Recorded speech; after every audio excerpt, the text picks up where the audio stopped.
शिवानी एक बहुत ही गरीब लड़की थी। उसके पास हुस्न तो था, मगर किस्मत और जेब में पैसा नहीं था। जब भी अमीर लड़कियों को सुंदर कपड़े और उनके फोन देखती तो दिल जल जाता। उसकी माँ कमला एक बेवा औरत थी जो गांव के अमीर लोगों के घर काम करती थी। हर रोज शौचालय साफ करती, बर्तन मांजती, लेकिन रात को जब घर लौटती तो उसके बाल बिखरे होते। गांव के अमीर मर्द जब उनकी बीवियां घर पर नहीं होती थी तो वे कमला के पास आते थे। कभी कभी माँ की खामोशी, कांपती आवाज और नजरों का झुका रहना शिवानी को सब समझ आ जाता था। लोग कहते थे शिवानी के अब्बू ने अपनी जान ले ली थी, लेकिन कुछ लोग खामोशी से कहते थे खुदकुशी नहीं। फिर एक दिन शिवानी अपनी सहेली पूजा के घर गई। वहाँ पूजा की दादी ने एक पुराना किस्सा सुनाया, जंगल के बीच छुपे एक पुराने किले का। दादी ने कहा, उस किले में एक काला जिन्न रहता है, अरबाज नाम है उसका। कहते हैं वह बहुत अमीर राजा था, मगर शादी की रात उसे धोखा मिला। उसकी दुल्हन और करीबी इंसान दोनों ने साजिश की। अरबाज इतना टूट गया कि मर गया और जिन्न बनकर उस किले में रहने लगा। अब वह लालची लड़कियों को किले में बुला लेता है और फिर कभी जाने नहीं देता। कहते हैं जो भागने की कोशिश करे किला उसे फिर कभी वापस का रास्ता नहीं देता। लेकिन दादी ने यह भी कहा, किले में इतना सोना है कि जिंदगी भर अमीर बन सको। शिवानी ने सोचा, चाहे जिन्न हो या शैतान, मैं उस सोने को ले आऊंगी। अगर सोना मिल सकता है तो मैं यह खूबसूरती ही बेच दूंगी। रात को वह जंगल में चली गई। किले का गेट खुद ब खुद खुल गया। अंदर कदम रखते ही उसे लगा जैसे कोई उसका इंतजार कर रहा था, और सच में कोई था। वह आगे बढ़ी, कांपते कदम भरती हुई, और फिर जो उसने देखा उसकी सांस रुक गई। हॉल के बीच में सोना बिखरा हुआ था। सोने के थाल, सोने की ईंटें, सोने के बर्तन और 3 बड़े संदूक जिनमें हीरे मोती चमक रहे थे। शिवानी पागल हो गई। वह दौड़कर संदूकों के पास गई, अपने हाथ हीरों में डाल दिया और हंसकर बोली, यह सब मेरा है, यह सब मेरा। अब मैं कभी गरीब नहीं रहूंगी। तभी उसकी पीठ पर किसी ठंडी चीज का एहसास हुआ। वह पलटी और एक विशाल काय काला जिन्न उसके सामने खड़ा था। अरबाज, उसने अपनी गहरी आवाज में कहा, मैं तुम्हारा इंतजार कर रहा था सालों से। जिन्न ने उससे कहा, शर्त ये है, ये किला तुम्हारा पिंजरा होगा। दौलत मिलेगी मगर आजादी का दरवाजा बंद। शिवानी ने लालच में हाँ कर दी, मगर उसे नहीं पता था ये शर्त उसकी जिंदगी का सबसे बड़ा गुनाह बन जाएगी। और उस किले में उस रात जो हुआ उसे सुनकर आपकी रूह कांप जाएगी। शिवानी का नाम सुनते ही लोग कहते, कितनी हसीन लड़की है, मगर उसकी तकदीर इतनी खूबसूरत नहीं थी। उसकी आंखें सितारों जैसी चमकती थीं, बाल रात के अंधेरों जैसे गहरे काले लंबे थे, और गाल गुलाब की पंखुड़ियों से भी ज्यादा नर्म। गांव के लोग कहते थे कि ऊपर वाले ने उसे बड़ी फुर्सत से बनाया था, लेकिन उसकी यही खूबसूरती उसकी सबसे बड़ी मुसीबत बन गई थी। हर बार कोई उसकी तरफ देखता तो उसकी पहचान सिर्फ एक ही थी, वह तो जमादारन की बेटी है ना। शिवानी की उम्र सिर्फ 19 साल थी, मगर उसके दिल में 50 साल का दर्द था। रात को जब अकेली होती तो खुद से पूछती, इन आंखों का क्या फायदा जो सिर्फ आंसू ही बहाती हैं? इस हुस्न का क्या मतलब जो किसी को अपना नहीं बना सका? घर में बिजली का बिल भी मुश्किल से भरता था और बाप जैसा कोई सहारा भी नहीं था। बस एक बेवा माँ कमला जो सुबह से शाम तक दुनिया भर की गंदगी साफ करती। कमला की जिंदगी सिर्फ एक शब्द में बयान की जा सकती थी, जिल्लत। हर सुबह अंधेरा रहते ही उठ जाती और जब रात ढलने लगती तब घर लौटती, जिस्म टूटा हुआ, रूह थकी हुई। गांव के अमीर लोगों के घरों में काम करना, बर्तन मांजती, झाड़ू लगाती, गंदगी साफ करती। उसके हाथ हमेशा जले हुए थे, हार्पिक और फिनाइल से। गांव वाले उसे कमला जमादारन के नाम से बुलाते। कोई उससे हाथ तक नहीं मिलाता था, कोई उसके पास खड़ा भी नहीं होता था। पर इन सब से ज्यादा तकलीफ उससे उन मर्दों की थी। सेठ रामनाथ जैसे लोग जब घर में कोई नहीं होता तो कमला के पास आ जाते। जब भी उनकी बीवियां घर पर नहीं होती तो वे कमला के पास आते और गंदे मजाक सुनाते। कमला, तुम इतनी खूबसूरत हो, काश तुम्हारी बेटी भी तुम्हारी तरह हो। कभी कभी वे उसका हाथ पकड़ने की कोशिश करते। कमला तुरंत अपना हाथ खींच लेती और काम में लग जाती। लेकिन यह हर अमीर घर में होता था। कोई हाथ पकड़ता, कोई रास्ता रोक लेता, कोई गंदी बातें करता। कमला सब कुछ बर्दाश्त करती क्योंकि पैसों की जरूरत थी। अगर काम छोड़ देती तो शिवानी को 2 वक्त की रोटी कैसे मिलती? ये गंदी नजरें, ये गंदे हाथ, ये सब कुछ कमला ने अपने सीने में दबा रखा था। वह कभी शिवानी को नहीं बताती थी, लेकिन शिवानी समझ जाती थी। कभी कभी माँ की खामोशी, कांपती आवाज और नजरों का झुका रहना शिवानी को सब समझा देता। कभी देर से घर आती तो बाल बिखरे होते, आंखों में डर होता। शिवानी जान जाती आज फिर माँ के साथ कुछ बुरा हुआ है। ये सब देखकर शिवानी के अंदर नफरत और गहरी होती गई। इस गरीबी से नफरत, वह सोचती, यह कंगाली ही तो मेरी माँ को हर दिन जिल्लत देती है, क्या मेरा हाल भी ऐसा ही होगा? एक दिन उसने गुस्से में माँ से कहा, कब तक ये सब माँ? कब तक आप लोगों की शौचालय रगड़ेंगी? कब तक वे गंदे मर्द आपको परेशान करेंगे? हम इतने कमजोर क्यों हैं? कमला ने अपनी थकी आंखों से बेटी को देखा और धीरे से कहा, बेटी, मजदूरी में शर्म नहीं, इज्जत से कमाना गुनाह नहीं, गुनाह तो लालच करना होता है। लालच करने से जिन्न आ जाता है और फिर जिंदगी भर पीछा नहीं छोड़ता। लेकिन शिवानी को ये बातें समझ नहीं आई। वो सोचती, सच्चाई से जीने पर सिर्फ गरीबी मिलती है, सिर्फ गंदी नजरें मिलती हैं। तो लालच ही सही। जब भी शिवानी अपनी सहेलियों के बीच बैठती, उसका दिल जल जल कर राख हो जाता। पूजा के पास नया फोन, बड़ी स्क्रीन वाला, चमकता हुआ। दूसरी सहेली रितु के पास भी, उसमें गाने सुनती, वीडियो बनाती, हंस हंस कर। सबके हाथ में फोन, सबके चेहरे पर खुशी, और शिवानी एक तरफ बैठकर बस देखती रहती। अगर कोई पूछ लेती, शिवानी तेरा फोन नहीं है क्या, तो वह झूठ बोल देती, घर भूल आई। हकीकत यह थी कि उसके पास फोन खरीदने के पैसे ही नहीं थे। वह मन में सोचती, काश काश मेरे पास भी होता, काश मैं भी अपनी तस्वीरें खींच पाती, लेकिन मेरी जिंदगी में है ही क्या देखने लायक। फिर एक दिन उनके घर रिश्ता आया। हुआ कुछ यूं, रामपुर गांव की एक खातून सरला देवी किसी बारात में आई थी। वहां किसी ने शिवानी का जिक्र कर दिया। सरला जी, आपका बेटा रोहित तो अब शादी के लायक हो गया होगा ना? इधर हमारे गांव में एक लड़की है, शिवानी नाम, चांद से भी ज्यादा खूबसूरत। सरला देवी के कान खड़े हो गए। चलो एक नजर देख ही लेते हैं। अगर सचमुच इतनी खूबसूरत है तो आगे की सोचेंगे। घर जाकर बेटे रोहित से कहा, बेटा, एक लड़की के बारे में सुना है, कहते हैं बहुत अच्छी है, चलो एक बार मिलाते हैं। रोहित मान गया। ठीक है माँ, चलिए देख लेते हैं। कुछ दिन बाद सरला देवी अपनी बुआ के साथ शिवानी के घर आ गईं, बिना बताए। कमला दरवाजे पर काम कर रही थी जब दो औरतें आईं। सरला देवी ने पूछा, क्या आप कमला हैं? हाँ, हमें शिवानी से मिलना है। कमला घबरा गई। अचानक रिश्ता। जल्दी से हाथ धोए और बोली, जी जी बिल्कुल, अंदर तशरीफ लाइए। शिवानी अंदर थी। आवाज सुनकर बाहर आई। जैसे ही सरला देवी ने शिवानी को देखा, वह ठहर गई। सचमुच ये तो वाकई चांद जैसी है। सरला देवी ने अपनी बुआ से कहा, बुआ जी, लड़की तो बहुत अच्छी है, रोहित को जरूर दिखाना चाहिए। फिर कमला से बोली, बहन जी, हम रामपुर से हैं, मेरा बेटा रोहित स्कूल मास्टर का बेटा है, अच्छी नौकरी करता है, कल मैं उसे लेकर आऊंगी, आप तैयार रहना। कमला ने शर्म से हाँ कर दी। सरला देवी चली गई। शिवानी के अंदर पहली बार उम्मीद जागी। वह सोचने लगी, शायद अब किस्मत बदलेगी। ये लोग दूसरे गांव के हैं, शायद इन्हें मेरी हालत का पता नहीं होगा। अगले दिन दोपहर को सरला देवी अपने बेटे रोहित और बुआ के साथ आई। रोहित पढ़ा लिखा सुशील लड़का था, अच्छी नौकरी भी थी। जब रोहित ने पहली मर्तबा शिवानी को देखा, वह वहीं खड़ा रह गया।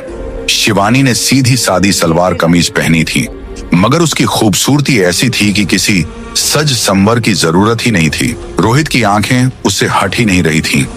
वो माँ के पास गया और धीरे से बोला, अम्मी, ये तो बहुत खूबसूरत है, मुझे ये रिश्ता मंजूर है। सरला देवी मुस्कुराई। उन्हें भी शिवानी अच्छी लगी थी, पर फिर उन्होंने घर की तरफ देखा। सरला देवी ने चारों तरफ नजर घुमाई। टूटा दरवाजा, उड़ती हुई रंग की परत, कच्चे फर्श पर पुराने थैले, एक टूटी खाट, बुझी चूल्हे की काली दीवार और एक कोने में थकी हुई चुपचाप खड़ी कमला, जिसकी उंगलियां सफाई के तेजाब से जली हुई थी। सरला देवी समझ गई, ये बहुत गरीब लोग हैं। उन्होंने कमला से पूछा, आपके घर में और कौन है? कमला ने धीमी आवाज में कहा, बस हम माँ बेटी, मेरा शौहर बहुत साल पहले गुजर गए। आप क्या काम करती हैं? सरला देवी ने पूछा। कमला ने शर्म से नजर झुका ली। मैं लोगों के घरों में काम करती हूँ। सरला देवी समझ गई, जमादारन। उन्होंने अपने बेटे को बाहर बुलाया और कहा, बेटा, ये लड़की कितनी भी खूबसूरत हो, इसका खानदान तो बहुत गरीब है। इसकी माँ लोगों के घरों में शौचालय साफ करती है। तुम स्कूल मास्टर के बेटे हो, पढ़े लिखे हो, अच्छी नौकरी है, और ये तो जमादारन की बेटी है। लोग क्या कहेंगे? रिश्तेदार हमारे ऊपर थूकेंगे।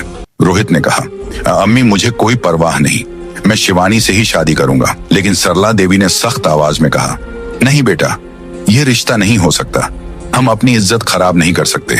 फिर उन्होंने अंदर जाकर कमला से कहा, बहन जी, बहुत शुक्रिया, लड़की भली है, सुंदर भी है, पर हमारी फैमिली को रिश्तेदारों का ख्याल रखना पड़ता है। आप समझ जाएंगी ना, ऊंच नीच तो दुनिया में होता ही है। और वे चली गई। शिवानी का दिल टूट गया। उस दिन वह इतना रोई कि उसकी आंखें लाल और सूजी हुई हो गईं। उसने अपनी माँ से कहा, शब्द ऐसे जो तीर की तरह चुभे। माँ से लड़ते हुए उसने कहा, माँ, आपने मेरी जिंदगी बर्बाद कर दी। आपकी वजह से कोई मुझसे शादी नहीं करेगा। आपका यह नीच काम, आपकी यह गरीबी, सबकी वजह से मैं हमेशा अकेली रहूंगी। काश आप मर ही जाती तो अच्छा होता। कम से कम मुझे यह कलंक तो न लगता। कमला चुप रही, बस आंसू बहाती रही, एक माँ के आंसू। उसके दिल में नफरत और दर्द भर गया। उस रात के बाद शिवानी और भी चुप हो गई। उसके अंदर दौलत की भूख और तेज हो गई। अब उसे हर कीमत पर अमीर बनना था। वह मन ही मन सोचती, मुझे इस जिल्लत से निकलना है, चाहे कुछ भी करना पड़े। मैं दिखाऊंगी इन सबको। कुछ दिन बाद शिवानी अपनी सहेली पूजा के घर गई। पूजा अमीर घर की लड़की थी। उसके पास सब कुछ था, अच्छे कपड़े, गहने, हर चीज। लेकिन पूजा का दिल साफ था। वह शिवानी से सच्ची दोस्ती करती थी, कभी उसकी गरीबी पर ताना नहीं मारती थी। उस दिन पूजा की दादी बीमार थी और पालकी पर लेटी हुई पुरानी कहानियां सुना रही थी, अजीब कहानियां। शिवानी भी वहां बैठ गई सुनने के लिए। दादी ने कांपती आवाज में कहा, सुनती हो बेटा, गांव के बाहर गहरे जंगल के बीच एक अंग्रेज के जमाने का लांती किला है। कहते हैं उस किले की दीवारों में सोने की ईंटें लगी हैं और किले के सबसे अंदर वाले कमरे में संदूकों में भरे हैं हीरे, मोती, अशर्फियां। इतना सोना है वहां की कोई भी जिंदगी भर अमीर बन सकता है। कभी किसी चीज की कमी नहीं पड़ेगी। शिवानी का दिल धक से रह गया। उसकी सांसें तेज हो गईं। दादी ने डर भरी आंखों से अपनी सूखी उंगली उठाकर आगे कहा, लेकिन उस किले में कोई इंसान नहीं रहता। वहां एक जिन्न रहता है। उसका नाम अरबाज है।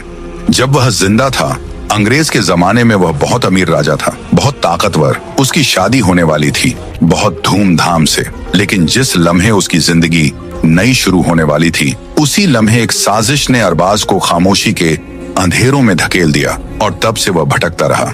उसकी दुल्हन और उसका सबसे करीबी इंसान दोनों ने मिलकर उसे धोखा दिया। अरबाज इतना टूट गया कि वह पागल हो गया। उसने सब कुछ छोड़ दिया और उस किले में खुद को बंद कर लिया। वह अपनी दुल्हन के लिए इतना रोया, अपने धोखे पर इतना तड़पा कि एक दिन उसकी जान निकल गई, लेकिन उसकी रूह वहीं रह गई, एक जिन्न बनकर। अब वह सिर्फ खूबसूरत लड़कियों को देखना चाहता है। वह हुस्न का भूखा है, क्योंकि अपनी दुल्हन का चेहरा वह कभी देख नहीं पाया था। अगर कोई खूबसूरत लड़की उस जंगल के किले में चली जाए तो वह जिन्न उसे कभी जाने नहीं देता। वह उसे अपने साथ रख लेता है, हमेशा के लिए। और अगर कोई भागने की कोशिश करे, कहते हैं किला उसे फिर कभी वापस का रास्ता नहीं देता। सब लोग डर के मारे कांप गए। पूजा ने घबरा कर कहा, हाय राम, दादी ऐसी बातें मत करो, डर लगता है। लेकिन शिवानी की आंखों में एक अलग ही आग जल उठी। वह मन में सोचने लगी, जिन्न से क्या डर, कम से कम सोने के साथ तो मरूंगी, यहाँ तो गरीबी में मर रही हूँ। बाद में जब सब चले गए, शिवानी ने पूजा को बताया। उसने कहा, पूजा, मैं उस किले में जाने वाली हूँ। पूजा घबरा गई, उसका चेहरा पीला पड़ गया। उसने शिवानी का हाथ पकड़ लिया और कहा, नहीं शिवानी, पागल हो गई है क्या? वहां मत जाना, वह जिन्न बहुत खतरनाक है। कहते हैं जो भी लड़की वहां जाती है वह कभी वापस नहीं आती। तू मेरी बात सुन। लेकिन शिवानी ने कहा, पूजा, मैं थक गई हूँ। मैं हर दिन जिल्लत सहते सहते मर रही हूँ। मेरी माँ को हर रोज लोगों की शौचालय साफ करते देखते देखते मेरा दिल टूट गया है। ऊपर से उन गंदे मर्दों की बुरी नजर, मैं ये सब नहीं झेल सकती। अगर उस किले में सोना है तो मैं ले आऊंगी, चाहे वहां जिन्न हो या शैतान, मैं जाऊंगी। पूजा ने बहुत समझाया, रोते हुए समझाया, हाथ जोड़कर समझाया, मगर शिवानी नहीं मानी। उसकी आंखें लालच से भरी हुई थीं। उस रात शिवानी ने फैसला कर लिया। उसने अपनी सहेली पूजा से एक खूबसूरत नई सलवार कमीज मांगी थी, जो पूजा ने पहनने के लिए रखी थी। पूजा ने मना किया था, नहीं शिवानी, तुझे ये कपड़े नहीं चाहिए, तू उस किले में मत जा। लेकिन शिवानी जिद पर अड़ गई। आखिर में पूजा ने हार कर वे कपड़े दे दिए। शिवानी ने वह सलवार कमीज पहनी जो उसके पुराने फटे कपड़ों से बेहतर थी। उसने अपने बाल खुले छोड़ दिए, लंबे गहरे काले बाल जो हवा में लहराते थे। उसने एक बार आखिरी मर्तबा शीशे में खुद को देखा और सोचा, आज के बाद मैं कभी गरीब नहीं रहूंगी। उस रात शिवानी चुपचाप घर से निकली। वह धीरे से दरवाजा खोली और बाहर निकल गई। रात का अंधेरा घुप घुप था, जैसे काली चादर ओढ़ी हो दुनिया पर। जंगल का रास्ता टेढ़ा मेढ़ा और सुनसान था। पेड़ों की शाखाएं हवा में ऐसे हिल रही थीं, जैसे कोई हाथ उसे पकड़ने की कोशिश कर रहा हो। उल्लू की आवाज हूं हूं जैसे कोई चिल्ला रहा हो। झींगुरों का शोर और कभी कभी जंगली जानवरों की गर्जाहट दूर से सुनाई देती। शिवानी डर रही थी। उसका हाथ कांप रहा था। उसकी सांसें तेज थीं, लेकिन वह रुकने वाली नहीं थी। वह हाँफती हुई, कांपते कदम भरती हुई जंगल के अंदर घूमती रही। अचानक एक झाड़ी से कोई आवाज आई। कौन है? शिवानी चौंक गई। उसकी चीख निकल गई, मगर वह सिर्फ एक उल्लू था जो उड़कर चला गया। शिवानी ने अपना दिल थामा और आगे बढ़ी, और फिर जंगल के सबसे अंदर एक पुराना टूटा फूटा किला नजर आया। किले के ऊपर चांद की रोशनी पड़ रही थी और किला ऐसा लग रहा था जैसे कोई खाली सूना हुआ कंकाल हो। किले का गेट बड़ा और लोहे का था। उस पर काई और झंग लग चुका था, जैसे सालों से किसी ने छुआ तक नहीं हो। शिवानी ने गेट को धक्का दिया, लेकिन गेट नहीं खुला। उसने जोर से धक्का दिया, फिर भी नहीं खुला। वह वापस मुड़कर जाने ही वाली थी कि अचानक गेट अपने आप खुलने लगा, धीरे धीरे, बिना किसी के छुए। क्री गेट की आवाज कानों को फाड़ देने वाली थी, और अंदर से एक गहरी कांप देने वाली आवाज आई। आओ शिवानी, बहुत इंतजार किया है मैंने। बहुत लंबे इंतजार के बाद तुम आई हो। शिवानी का दिल बैठ गया। उसकी रूह कांप गई। उसे बहुत डर लगा, लेकिन लालच डर से भी ज्यादा था। वह अंदर चली गई, कांपते कदम भरती हुई। किले के अंदर अंधेरा था, लेकिन एक अजीब सी धुंधली नीली रोशनी थी, जैसे चीजों की अपनी रोशनी हो। दीवारों पर सफेद निशान थे, जैसे किसी ने उंगली से कुछ लिखा हो, कोई भाषा जो समझ नहीं आ रही थी। हवा में एक भारी मीठी सी खुशबू थी, जैसे कस्तूरी और गुलाब दोनों मिल गए हों। शिवानी आगे बढ़ती गई, धीरे धीरे, कांपते हुए। वह एक लंबे रास्ते से गुजरी, फिर सीढ़ियां चढ़ती गई और फिर एक बड़े से हाल में पहुंच गई। और जो नजारा उसने देखा, उसकी आंखें खुली की खुली रह गईं। हाल के बीच में सोना बिखरा हुआ था, लेकिन ये सोने के सिक्के नहीं थे जो फर्श पर बिखरे हों। ये सोने के थाल थे, सोने की ईंटें, सोने के बर्तन, सब एक तरफ रखे हुए। दीवारों पर सोने की कारीगरी, और एक कोने में 3 बड़े संदूक रखे थे, जिनमें चमकते हुए हीरे, मोती, माणिक, पन्ने भरे हुए थे। शिवानी ने अपनी आंखों पर यकीन नहीं किया। वह दौड़कर संदूकों के पास गई। उसने अपने हाथ हीरों में डाल दिए और हंसते हंसते, पागलों की तरह हंसते हुए कहा, ये सब मेरा है, ये सब मेरा। अब मैं कभी गरीब नहीं रहूंगी, मैं रानी बन जाऊंगी। वह हीरे अपने बालों में लगाती हुई, अपने गले में पहनती हुई खुश हो रही थी। तभी अचानक उसकी पीठ पर किसी ठंडी, बहुत ठंडी चीज का एहसास हुआ, जैसे किसी ने उसके कंधे पर हाथ रख दिया हो। वह पलटी धीरे से, कांपते हुए, और उसके सामने एक विशालकाय वजूद खड़ा था। उसका रंग कोयले से भी ज्यादा काला था, जिस्म पहाड़ जैसा, आंखें लाल अंगारों की तरह दहकती हुई, दांत पीले और टेढ़े, और चेहरा इतना भयानक कि कोई भी उसे देखकर वहीं दम तोड़ दे।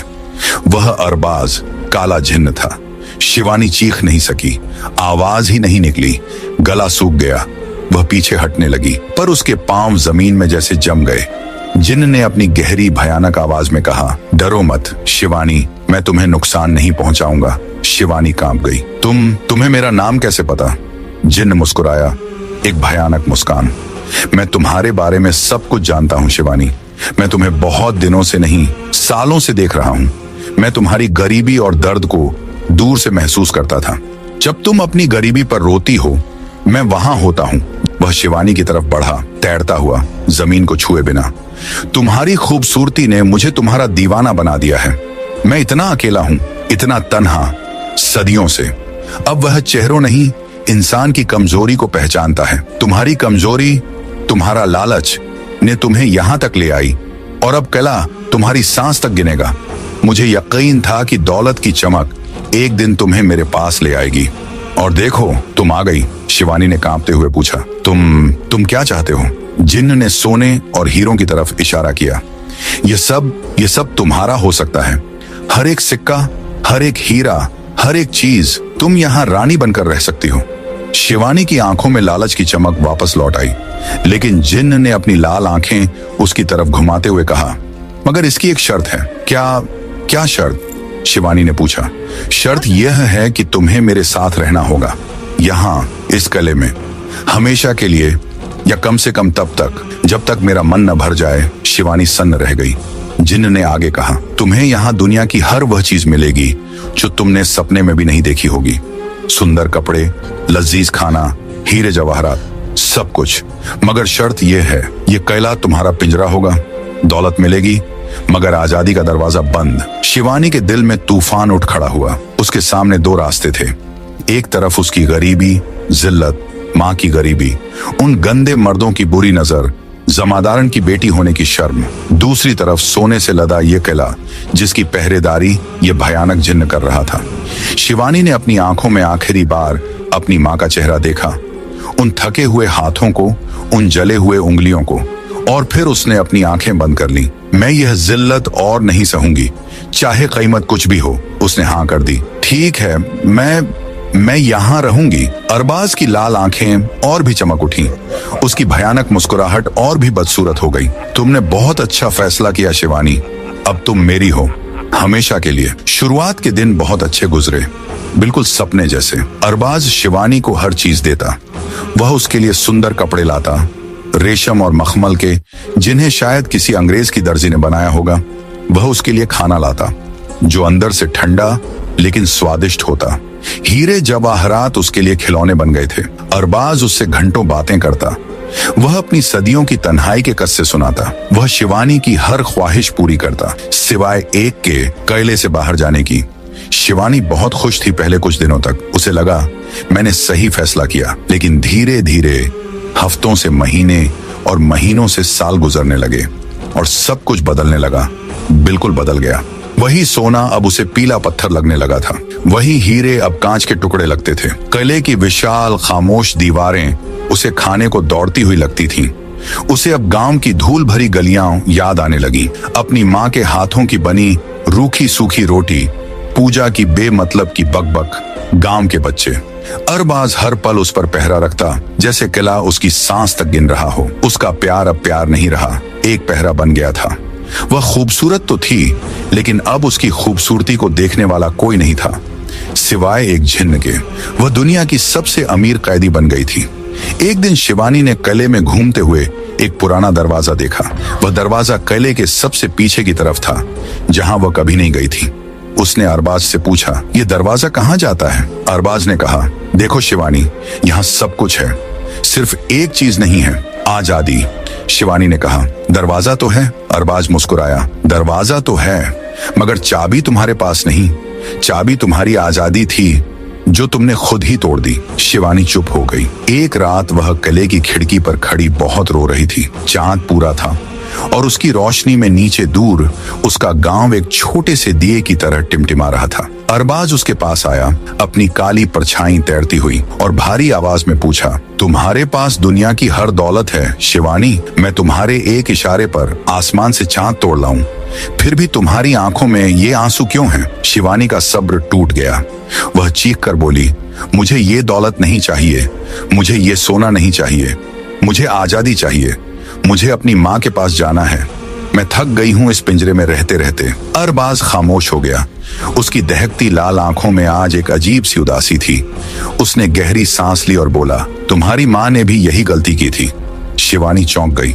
वह रोना भूल गई। मेरी माँ? अरबाज ने कहा, हाँ, तुम्हारी माँ कमला भी तुम्हारी तरह खूबसूरत और गरीब थी जब वह जवान थी। वह भी इसी खजाने की चाह में यहाँ आई थी 20 साल पहले। उसने भी मेरे साथ रहने का वादा किया था, सोने के लिए। मैं उससे मोहब्बत करने लगा था, लेकिन वह मुझसे ऊब गई। वह दौलत चाहती थी मगर कैद नहीं। एक रात उसने मुझे धोखा दिया। उसने कुछ कीमती जवाहरात चुराए, अपने कपड़ों में छुपाकर, और यहाँ से भागने की कोशिश की। मैंने उसे रोक लिया और बाहर फेंक दिया, लेकिन मैंने उसे एक लानत दी कि उसकी बेटी भी उसकी तरह होगी और एक दिन मेरे पास वापस आएगी। तुम्हारी माँ वापस अपने गांव गई। कुछ महीनों बाद उसने तुम्हारे अब्बू से शादी कर ली। तुम्हारे अब्बू अच्छे आदमी थे, सीधे साधे, लेकिन मैं उसे बर्दाश्त नहीं कर सका। एक दिन मैं तुम्हारे अब्बू के पास गया, किसी इंसानी रूप में, और मैंने उन्हें सच बता दिया। मैंने कहा कि तुम्हारी बीवी एक जिन्न के साथ रह चुकी है, एक जिन्न के साथ किले में महीनों रही है। तुम्हारे अब्बू को इतना सदमा लगा कि वह पागल हो गए। उन्होंने जिंदा रहना छोड़ दिया। सदमे में उन्होंने अपनी जान दे दी। लोग समझते हैं कि जमींदारों ने उन्हें कर्ज के लिए मार दिया, लेकिन सच ये है कि सदमे में उन्होंने अपनी जान दी, अपनी बीवी की सच्चाई जानकर। तुम्हारी माँ ने तुमसे यह सब छुपा रखा है। शिवानी के पैरों तले जमीन खिसक गई। अब उसे सब समझ आ गया था। उसकी माँ अपने शौहर का जिक्र क्यों नहीं करती थी। उसे एहसास हुआ कि वह भी अपनी माँ के ही नक्शे कदम पर चल रही थी। उसकी आंखों से घमंड और लालच का पर्दा हट चुका था। उसने अरबाज की तरफ देखा। आज पहली बार उसे उसके भयानक चेहरे में सदियों का अकेलापन और उसकी मोहब्बत का दर्द नजर आया। वह दर्द जो उसकी शादी के पहले दिन शुरू हुआ था और आज तक खत्म नहीं हुआ। उसे उस पर नफरत नहीं, तरस आ रहा था। शिवानी ने अपने आंसू पोंछते हुए कहा, मैं अपनी माँ जैसी नहीं बनूंगी। मुझे यह खजाना नहीं चाहिए। मैं समझ गई हूँ कि असली दौलत सोना चांदी नहीं, बल्कि अपनापन और आजादी होती है। अगर तुम्हें मुझसे जरा भी मोहब्बत है तो मुझे जाने दो। शिवानी की आंखों में अब लालच नहीं, बल्कि सच्चाई और पछतावा था। अरबाज खामोशी से उसे देखता रहा बहुत देर तक। उसने अपनी जिंदगी में पहली बार किसी इंसान की आंखों में अपने लिए तरस देखा था। शिवानी की बातों ने उसके पत्थर दिल को छू लिया। उसे एहसास हो गया था कि वह किसी के जिस्म को तो कैद कर सकता है, मगर उसकी रूह को नहीं। अरबाज ने भारी आवाज में अपनी लाल आंखें बंद करते हुए कहा, तुम जा सकती हो। कैले का विशाल गेट एक बार फिर चरमराहट के साथ खुल गया। शिवानी ने एक बार भी पीछे मुड़कर उस सोने के ढेर को नहीं देखा। वह दौड़ती हुई जंगल से नीचे उतरी, हांफती हुई, रोती हुई। जब वह अपने घर पहुंची तो सुबह हो रही थी। कमला दरवाजे पर बैठी उसका इंतजार कर रही थी महीनों से। उनकी आंखें रो रो कर कमजोर हो चुकी थीं। जैसे ही उन्होंने शिवानी को देखा, वह दौड़कर उसके पास आई। शिवानी अपनी माँ के गले लग गई और फूट फूट कर रोने लगी। मुझे माफ कर दो माँ, मुझे माफ कर दो। उसने माँ को सब कुछ बता दिया। कमला सब समझ गई थी। उन्होंने अपनी बेटी को सीने से लगा लिया, जोर से, बहुत जोर से। उस दिन के बाद शिवानी के अंदर एक नया इंसान जाग उठा। दौलत का जिक्र तो दूर, अब उसके दिल में सिर्फ एक ही चाहत थी, आजादी की। वह अपनी माँ के साथ कंधे से कंधा मिलाकर काम करने लगी। बर्तन रगड़ती, झाड़ू चलाती, किसी का काम छोटा नहीं समझती। अब गरीबी उसके लिए कोई शर्म की बात नहीं थी। वह सीख चुकी थी, दौलत के सोने के पिंजरे में बंद रानी बनने से लाख गुना बेहतर है अपनी मिट्टी की झोपड़ी में आजाद रहना। उसकी खूबसूरती अब भी वही थी, पर अब उस पर एक अलग ही चमक थी, सुकून की, समझदारी की, सच्चाई की, जो किसी बादशाह के खजाने से भी ज्यादा अनमोल है। इस कहानी का सबसे बड़ा सबक यह है कि लालच सिर्फ पैसा नहीं मांगती, वो आज़ादी भी मांगती है। जब समाज किसी को उसकी गरीबी की वजह से छोटा समझता है तो वह इंसान गलत रास्ते को ही रास्ता समझने लगता है। कमला की मजदूरी इज्जत थी, जिल्लत नहीं। जिल्लत वह नज़र है जो मेहनत को नीचा समझे। अगर आपके पास कम है तो आप कमज़ोर नहीं हैं, और अगर आपके पास ज़्यादा है तो आपको यह हक नहीं मिल जाता कि आप किसी को दबाएं। देखो, कमला ने अपने हाथों से काम किया। वो किसी से भीख नहीं मांगती थी। वो अपनी बेटी को पढ़ाने की कोशिश करती थी, मगर लोग उसे नीची नज़र से देखते थे। क्यों? क्योंकि वो घरों की सफाई करती थी। क्या काम से इंसान की पहचान होती है? नहीं, इंसान की पहचान उसकी सच्चाई, उसकी मेहनत और उसकी इज्जत से होती है। और शिवानी वो लालच के चक्कर में अपनी आज़ादी बेच बैठी। उसने सोचा सोना मिल जाएगा तो सब ठीक हो जाएगा, मगर उसे पता चला लालच का खजाना हमेशा पिंजरा होता है। असली दौलत क्या है? असली दौलत आज़ादी है। असली दौलत मेहनत है। असली दौलत अपनों की इज्जत है। जब आप किसी को उसके काम की वजह से जज करते हैं तो आप सिर्फ उसे नहीं, अपने आप को भी छोटा करते हैं।